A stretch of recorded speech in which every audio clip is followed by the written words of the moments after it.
الناس لعلهم يتفكرون.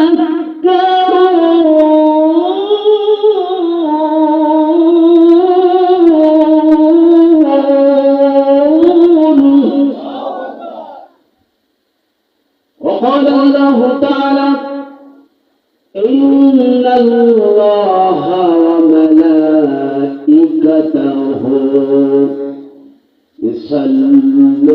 يصلون على النبي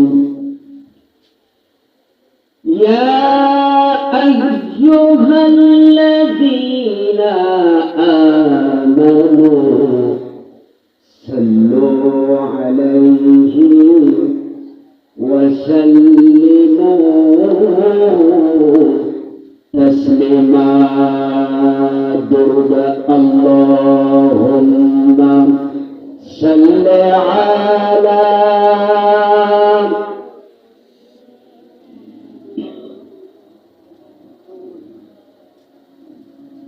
وعلى آل سيدنا মাওলানা মুহাম্মদ। নবীজির প্রতি দুরূদ পড়া প্রত্যেকটি মুসলমানের জন্য জীবনে একবার পড়া ফরজ। সুবহানাল্লাহ বলেন। আর প্রত্যেকটা মুসলমান যতবার নবীজির প্রতি দুরূদ পড়বে ততবার নফল ইবাদতের সওয়াব আল্লাহ সুবহানাহু ওয়া তাআলা তার আমলনামায় লিপিবদ্ধ করে দেবেন। একটু বড় করে বলুন সুবহানাল্লাহ। আপনারা যে দুরূদ শরীফ পড়লেন, আমার তো মনে হলো যে আপনারা মনে হয় একদিন ভাত খান না। নবীজির প্রতি দুরূদ পড়বে মহব্বতে ওই ব্যক্তি যার মধ্যে রাসূলের মহব্বত আছে, ঠিক কিনা বলেন? সম্মানিত ভাইরা, আমরা একটু মুহাব্বতান দুরূদ পড়ি। আল্লাহুম্মা সাল্লি আলা মাওলানা ওয়া আলা আলি সাইয়্যিদিনা। নবীজির প্রতি দুরূদ পড়তে কি ভালো লাগে কিনা? কেন এত ভালো লাগে আমার নূর নবীর নাম, কত ভালো লাগে আমার নূর নবীর নাম।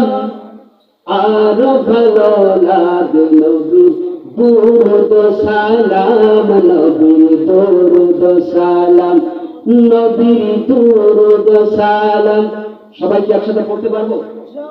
কেন এত ভালো লাগে আমার নূর নবীর নাম, কেন এত ভালো লাগে আমার নূর নবীর নাম।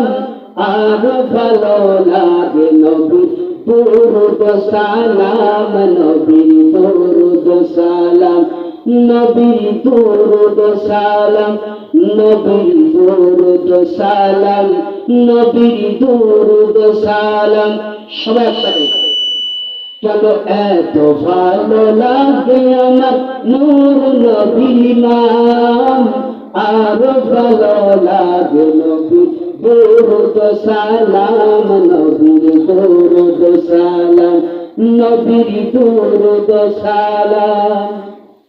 প্রেম ধ্যানে মগ্ন হয়ে সারাক্ষণ গাই শুধু তাহার শান মাটিরা।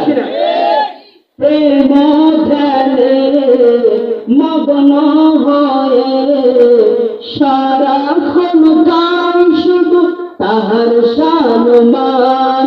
ও তাই গেলে না যাব না তেরে সাল্লাম বলেন, কোন ব্যক্তি যদি আমার উপর যদি মুহাব্বতে যদি দুরূদ শরীফ পড়ে, আল্লাহর হাবিব বলেন ওই ব্যক্তির প্রতি আল্লাহ তাআলার পক্ষ থেকে 10টি রহমত নাযিল হয়ে যায়।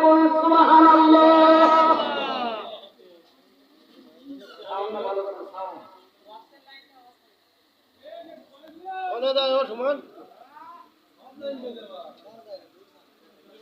আমি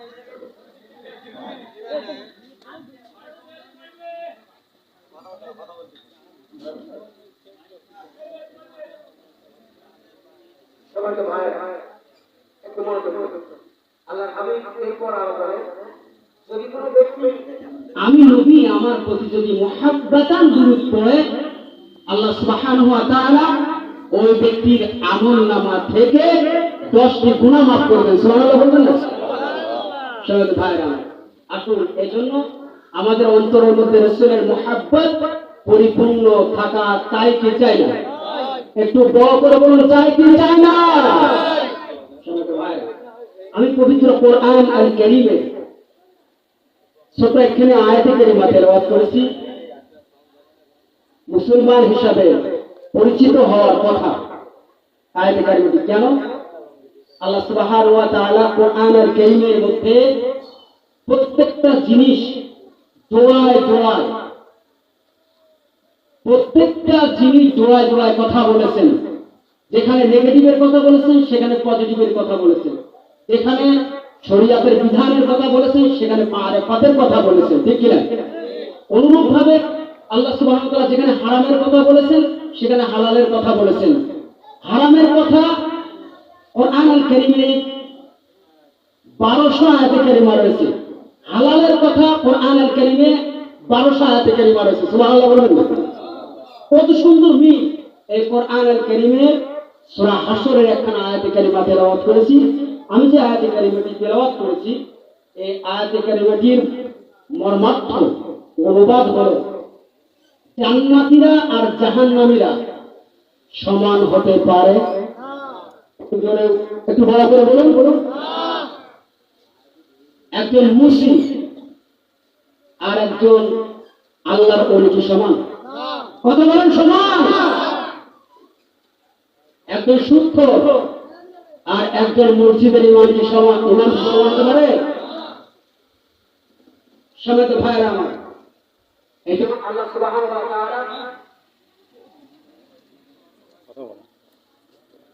সুবহানাহু ওয়া তাআলা পবিত্র কোরআন আল কারীমে 6663 খানা আয়াতে কারিমা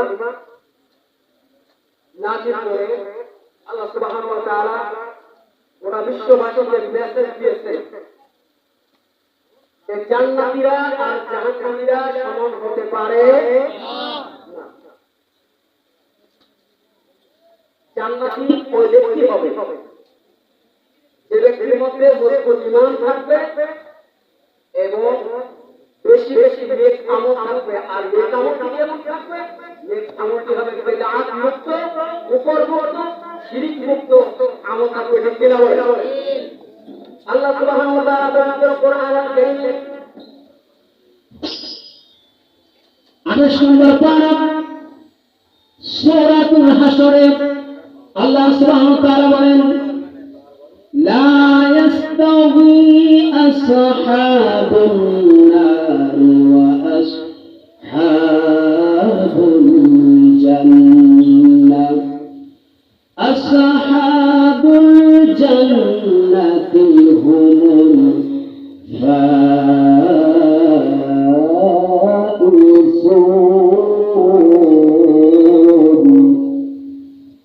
আল্লাহ তাআলা কোরআন আল কারীমের মধ্যে বললেন, জান্নাতি ব্যক্তি আর জাহান্নামীরা সমান হতে পারে। জান্নাতি ব্যক্তি ওই ব্যক্তি হবে যার মধ্যে মজবুত ঈমান থাকবে, ওই ব্যক্তি জান্নাতি হবে। বলুন সুবহানাল্লাহ।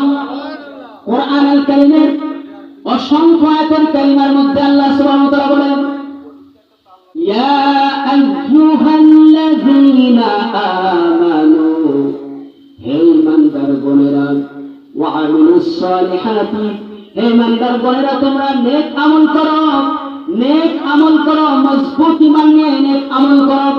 আর মজবুত ঈমান নিয়ে যদি কোনো ব্যক্তি নেক আমল করে আল্লাহ সুবহানাহু ওয়া তাআলা বললেন যে ওই ব্যক্তি বিনা হিসাবে জান্নাতুল ফেরদাউসে যাবে। বলুন সুবহানাল্লাহ। এই জান্নাতে আমরা জান্নাতে যেতে চাই কি চাই না? জান্নাত কয়টি? জান্নাত বলে গেছে, জান্নাতে কেমনে যাবে? জান্নাত কয়টি? একটু জোরে করে বড় করে বলুন, জান্নাত কয়টি? এইবার একটু বলেন, জাহান্নাম কয়টি? সবার কি মুখস্থ থাকবে? রাত শেষ হয়ে যাবে আর মাথার থেকে চলে যাবে, রাত শেষ হয়ে যাবে, ফেসবুকের মধ্যে ঢুকে যাবেন আর সব মাথার থেকে আউট হয়ে যাবে। আছে না নাই? স্বামী তো ভাইয়ের আমার, এই জন্য জান্নাত মনে রাখতে হবে, জান্নাত হলো আল্লাহ সুবহানাহু ওয়া তাআলা সৃষ্টি করলেন 8টি, আর জাহান্নাম সৃষ্টি করলেন কয়টি? একটু জোরে বলুন, কয়টি? জান্নাত 8টি আর জাহান্নাম হলো 7টি। আল্লাহ সুবহানাহু ওয়া তাআলা আমাদের জন্য সৃষ্টি করলেন, ইমানদারদের জন্য সৃষ্টি করলেন জান্নাত, আর বেঈমান মুশরিক কাফেরদের জন্য সৃষ্টি করলেন জাহান্নাম। ঠিক কিনা বলেন? এই জাহান্নামের মধ্যে 6 শ্রেণীর মানুষ যাবে। আমরা শুনতে রাজি আছি না নাই? বলতো কয় শ্রেণী? আমি প্রত্যেকটি কথা একটু খেয়াল করে শুনবেন, প্রত্যেকটি কথা কোরআন আল কারীমের রেফারেন্স দিয়ে বলার চেষ্টা করব। সবাই ভাইরা আমার, একটু মনোযোগ দিয়ে শুনবেন।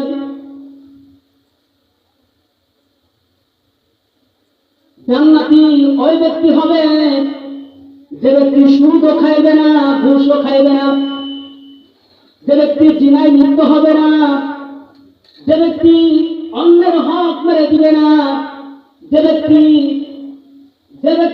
আপনার পিতা মাতাকে কষ্ট দেবে না। ঠিক কিনা বলেন?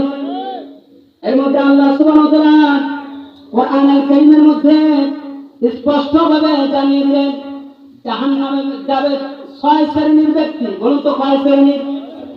তার মধ্যে 1 শ্রেণীর ব্যক্তি হলো যারা নামাজ আদায় করে। বলুন তো কারা? একটু বড় করে বলুন, কারা যাবে? যারা নামাজ আদায় করে। যারা